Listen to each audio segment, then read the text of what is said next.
This is the new Land Rover Defender Octa. It's the new top of the range Defender, and it is also a fast 4x4 unlike any you've met before. It is an off-roader intended for proper fast off-roading, and that's how we've been driving it all day. I've been hooning it around the South African wilderness today just to find out all about it, and I will now tell you exactly what it's like.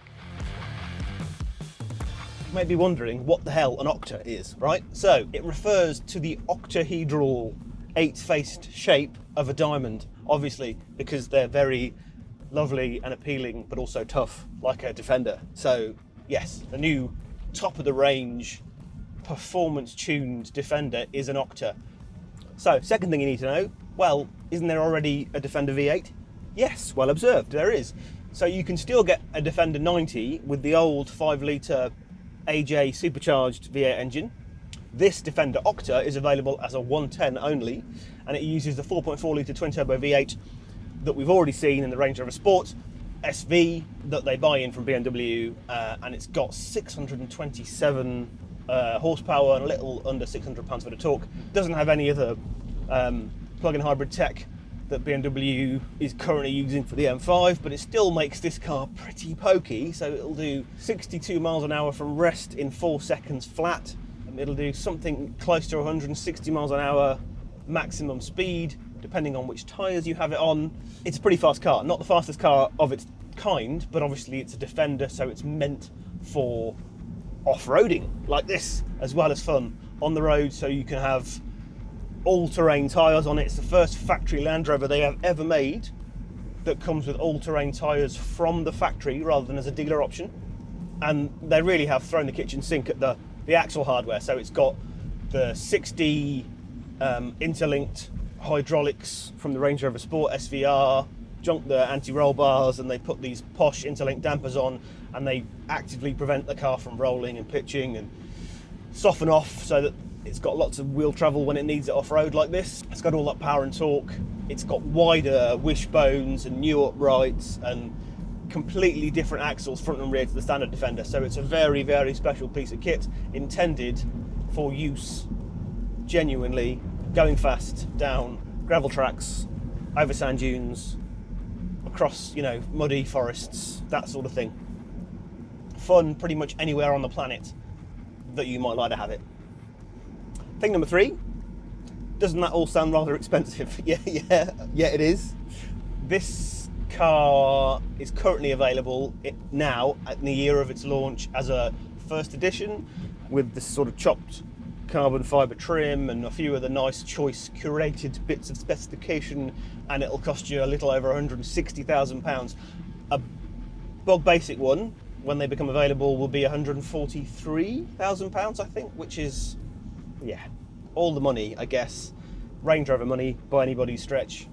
The sort of money that might get you most of an Aston Martin DBS 707 or a Lamborghini Urus or a very nice Porsche Cayenne. So yeah, they're not really pulling any punches. They're taking on the big guns with this car in a different way though.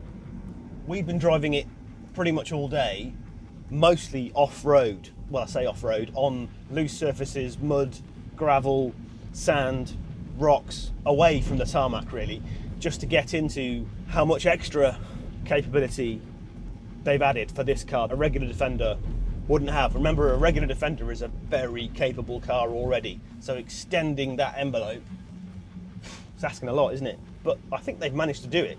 On the road, I'd say the car is not transformed. It feels like a Defender still. A more engaging one, yes, it still feels big, still feels quite high and heavy, and because it's on, if you have it on the standard all-terrain tyres, they take a toll on the road. It doesn't sort of handle like a Cayenne by any means, not by any stretch of the imagination.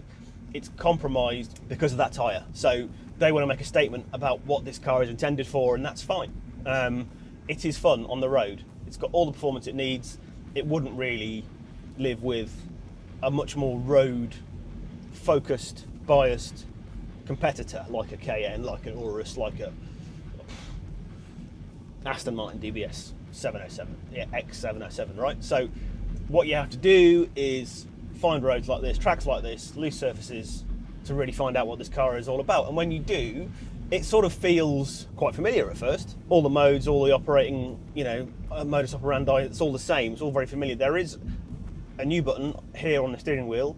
You hold it down for dynamic mode, which I'm in now. Sorry, you press it once for dynamic mode, which I'm in now. You hold it down, and the car goes into Octa mode, and that makes the exhaust a bit more shouty, as you can hear there.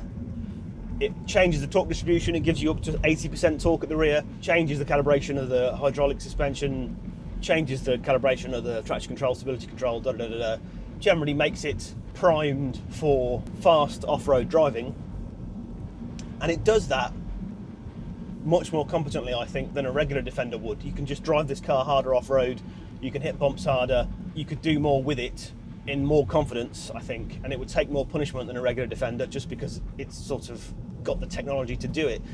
The clever thing about the suspension is how sort of ahead of you it feels. You know, it's always in the right mode, it always seems to know what's coming, and it's ready to take a hit when the outside wheel hits a bit of a bump or a crater or just heels over an edge, and then there's an impact. You can feel the impact at the corner of the car, but it doesn't disturb, particularly at speed, it doesn't disturb the composure of the car nearly as much as you might think. And you can drive this car over really nasty surfaces, and the way the suspension keeps the body from tossing around, you know, keeps you in your seat, just soaks up the punishment. I think that's really clever.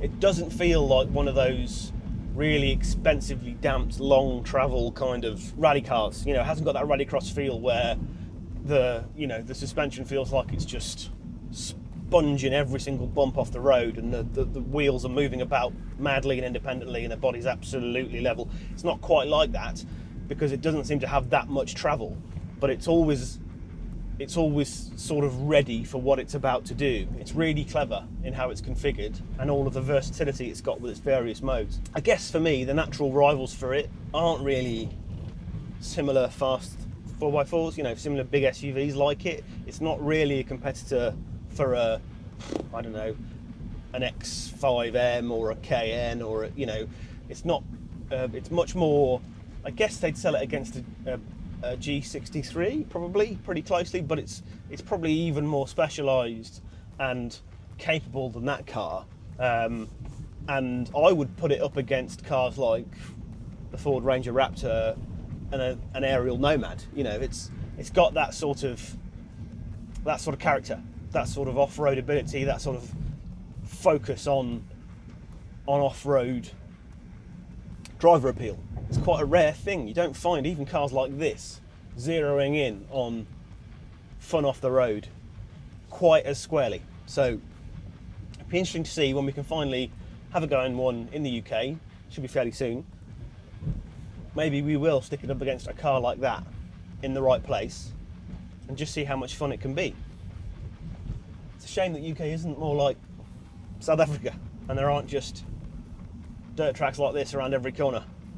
But there's plenty of places you could enjoy this car in the UK. We have lots of green lanes, there's lots of off-road centres you can go to.